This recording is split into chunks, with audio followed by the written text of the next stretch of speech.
Fala torcedor rubro-negro. Trouxemos especialmente para vocês mais um corte para reagirmos em relação ao nosso Mengão malvadão. Nação, faça agora mesmo sua inscrição no canal, com isso, você fica informado em primeira mão de tudo do Mengão. Também ative o sino das notificações para saber de tudo rapidamente. Não se esqueça de deixar o like no vídeo, vamos mostrar a força da maior torcida do mundo. Vamos lá para mais essa notícia. Paramos a ditadura feminista. Eu vi. Só tinha Eu mulher sempre no vendo. programa. Eu tava vendo você. Você estava assistindo, viu o que a gente fez aqui. Mas enfim, a gente falava sobre a fase também do Gabigol, os números do Gabigol, né? Porque nas últimas temporadas são números muito expressivos do Gabigol na artilharia, em decisões, enfim, é um cara muito decisivo. E nessa temporada, de fato, os números estão abaixo daquilo que o Gabriel já apresentou, que o Gabi já apresentou no Flamengo. Ontem ele volta a balançar as redes, porque ele tinha, depois do maior jejum dele no Flamengo, ele balança as redes numa cobrança de pênalti, que a gente está vendo, mas ontem numa jogada ensaiada, inclusive, com um Pulgar, que a gente até criticou muito, não sabia exatamente o que o São Paulo estava preparando, mas fez um bom jogo. Nessa jogada ensaiada, num lance que o Gabigol está muito bem posicionado, consegue prezar da canela, né? Pega bem na bola, enfim, faz o gol do Flamengo naquele momento. E contra um Furacão, que ontem o Igor estava falando do jogo na Libertadores, fez um primeiro tempo ruim, né, em que as coisas não funcionaram. A ideia de um time mais ofensivo, pelo menos no primeiro tempo, não funcionou. E aí sim, no segundo tempo, as mexidas fazem com que o Furacão seja um time muito melhor e consegue a virada. São dois times tentando encontrar o seu melhor desempenho, talvez, né, Pedrinho? O Flamengo também resultado. Sim, o Flamengo também que gosta de jogar dentro do campo do adversário e o Atlético também que gosta de ser atacado e usar o espaço deixado provavelmente pelo Flamengo. Eu acho que, assim, se tratando de Flamengo, São Paulo deve estar assim, se remoendo pela questão da intensidade, que sempre foi um forte da equipe dele. E a gente percebe que está demorando a ter uma intensidade forte. Na coletiva fica claro isso, né? O desconforto dele. No jogo mesmo, assim, você percebe que ele está vendo que as coisas não estão fluindo com naturalidade. Ele sempre teve um volume alto de finalizações, de criar e de gerar espaços, de botar muita gente na frente, né? Em todos os times que ele passou no Atlético Mineiro, que a gente teve mais próximo aqui, era um número absurdo de finalizações, muita gente pisando na área, recuperando a bola rápido. Às vezes cedia contra-ataque, transições ofensivas, de forma natural, porque ele está lá dentro o tempo inteiro, às vezes não consegue pressionar o adversário e sai. Com relação ao Gabi, até com relação ao gol que ele faz, o movimento dele é certo, cara. A bola que subiu, a bola né? que bateu no gramado naquele lugar ali específico não estava regular e a bola sobe e bate na canela dele, mas ela estava no chão até na hora do último movimento dele. Cara, ele tem perdido alguns gols, mas eu acho ele um super jogador em diversos aspectos, no contexto geral do jogo. Eu acho que a crítica é válida, é normal, porque ele é uma referência dentro do Flamengo, só que eu acho que tem um peso muito grande, sabe? Eu acho que tem um peso muito grande e às vezes até uma certa implicância com ele, pelo jeito dele. Perder gols, cara, faz parte. Então, se perdeu 3 gols, 3 jogos seguidos, ele tem que sair do time por causa disso?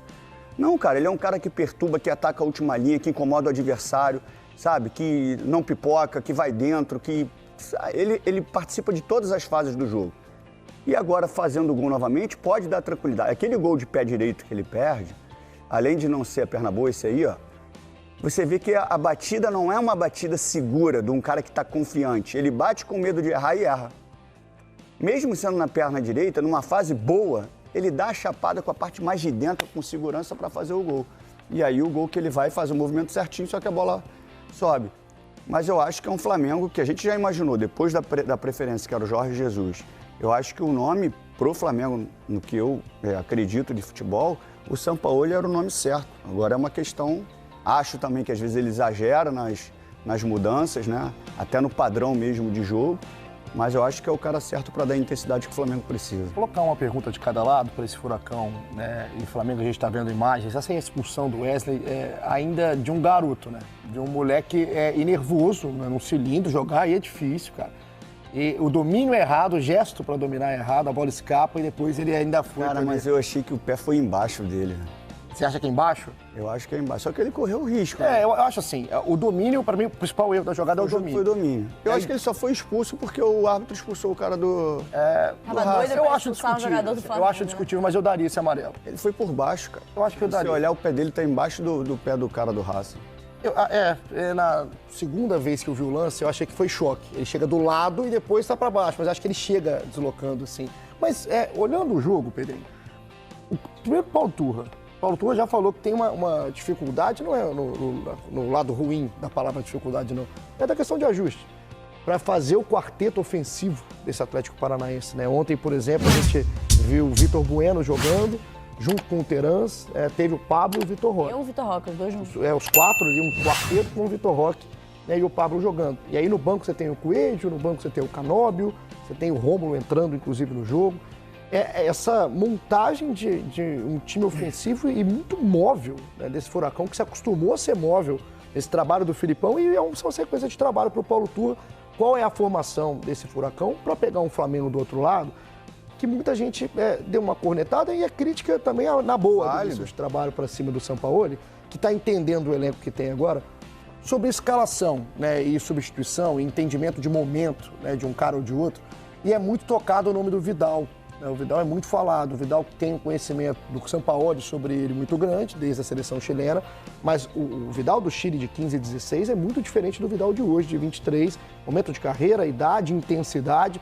Hoje o Vidal, ele está em campo para ajudar em qual faixa do Flamengo no campo? Ontem ele acerta um belo cruzamento, uma hora, mas talvez no terço ofensivo da coisa, no terço defensivo do jogo, o Vidal ainda deixa espaço. Aí muita gente fala, por que não o Vitor Hugo, que é um moleque que tem mais intensidade para fazer o meio-campo? Esse entendimento de elenco o São Paulo vai pegar no tempo? Eu acho que se o Flamengo passar mais tempo com a bola, ele tem um desgaste físico menor e a participação dele vai ser melhor porque ele tem qualidade. Como o Flamengo ainda, apesar de ter superioridade normalmente nos jogos, ele perde a bola muito mais rápido do que perdia e automaticamente tem um desgaste físico do Vidal maior do que ele teria se tivesse mais tempo, mais segurança com a bola. Então, assim, eu acho que ele paga um preço por isso também. Não acho que ele vive um melhor momento, eu acho que seria uma outra alternativa. Não acho que ele tem que definir, o São Paulo tem que definir... 11, né? Não é questão de definir. Ele gosta da saída, não tem feito isso, a saída de 3, ele tem feito até com o Santos. Sim. Se a gente reparar, já no jogo Fluminense, que ele foi muito contra o Botafogo, perdão, claro, né? Ficou muito claro isso. Ontem ele tentou de novo fazer isso. Só que não estava engatando porque ele empurrava o Thiago Maia para trás dos primeiros 2 marcadores. Só que a primeira linha já estava muito próxima do Thiago Maia e a segunda linha também estava próxima. Então ele não conseguiu nem conectar. Então por isso que o Santos também contra o Botafogo aconteceu isso, teve que fazer ligações diretas, porque o passe não conseguia entrar ali porque estava tudo muito próximo. Se você me perguntar, eu gosto da saída de 3, dependendo do adversário. Na maioria das vezes eu faria isso, mas não faria com 3 zagueiros. Principalmente o Flamengo, que vai ser menos atacado. Mas eu puxaria um dos meias. E ali eu colocaria mais um meia. Se você vai falar que eu sou maluco, o que eu vou falar? Todo mundo informa na questão física, para mim joga os 4 de novo.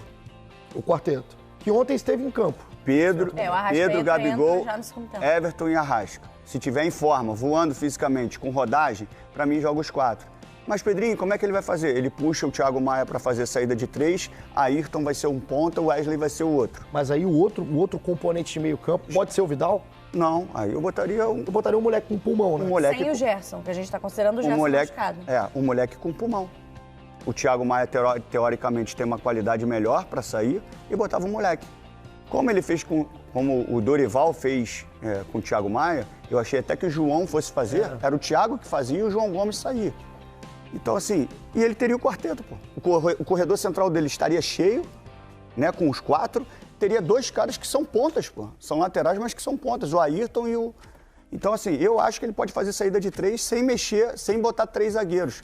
Não 3 zagueiros por característica mesmo, porque depois que ele ultrapassa a linha do meio de campo, ele tira o Thiago Maia e volta para o setor do meio de campo para ganhar mais gente à frente. Se ele está com 3 zagueiros, obviamente os 3 zagueiros permanecem ali até no campo ofensivo. Ele tem alguns padrões assim que ele pode priorizar para dar uma repetição. Só que ele também mexe muito, né? Ele confia muito no que ele faz. E aí, às vezes, essa intensidade que a gente exige, ela não acontece porque não está muito coordenado por causa das mudanças. Tem tempo, né?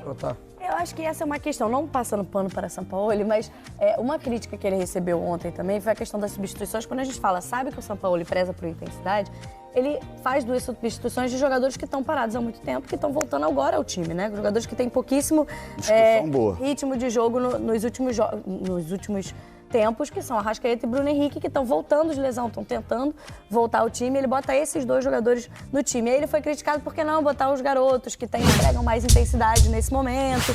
Não tem um pouco justamente desse conhecimento do elenco? Porque, de fato, ele tem pouco tempo de trabalho.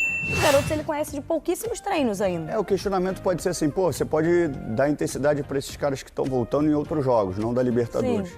Só que esses caras, para eles ganharem o ritmo, eles precisam do jogo, cara. Então, em alguns momentos, ele vai ter que começar a botar esses caras. Mas talvez mais do que você fala, de não ser no jogo da Libertadores, porque, por exemplo, o jogo contra o Alcas foi assim com o próprio Vitor Hugo. O Vitor Hugo não jogava há um tempo, foi titular num time diferente, alternativo do Flamengo, que não era o time do Sampaoli, era o time do Vitor Pereira ainda.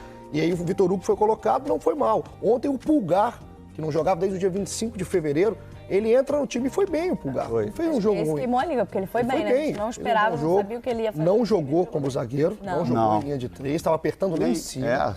O Flamengo não teve essa saída. Foi com o Santos quando fez. Exatamente. Estava até na área toda hora para bola aérea, participou da jogada ensaiada. Talvez pelo que a Camila fala, né, e o que você começa respondendo, Pedrinho, para pegar esse ritmo e até intensidade, não é mais recomendável, não é menos arriscado ser contra um time brasileirão, corridos? Dentro da lógica é isso, né? É o que a gente pensa aqui do lado de fora. É muito difícil entender o que ele estava pensando para aquilo. Porque era um jogo que exigia fisicamente da intensidade e a gente percebe que o Bruno ainda está voltando, né? A gente percebe até no tempo de bola, o próprio Arrasca, né? Quando ele domina, ele demora a sair da inércia, né? Tá com um pouco de lentidão ainda, que é natural, para um jogo que exigia muito. Então, assim, mas a gente não sabe. De repente ele está pensando assim, vou botar um pouquinho hoje mesmo na Libertadores, no outro eu já vou botar mais tempo, e assim eu vou ganhando opção para esses caras estarem num ritmo para eu não definir a equipe, mas para eu ter mais ou menos uma base ali para estruturar padrões. Eu acho que é isso. Aí, do outro lado, um Furacão que ganha um pouquinho mais de confiança. E um dos grandes jogos da quarta rodada do Campeonato Brasileiro no final de semana é Atlético Paranaense e Flamengo na Arena da Baixada. Lili Nascimento. Olá, fã de esporte. Depois do empate amargo contra o Racing fora de casa, o Flamengo se prepara para mais uma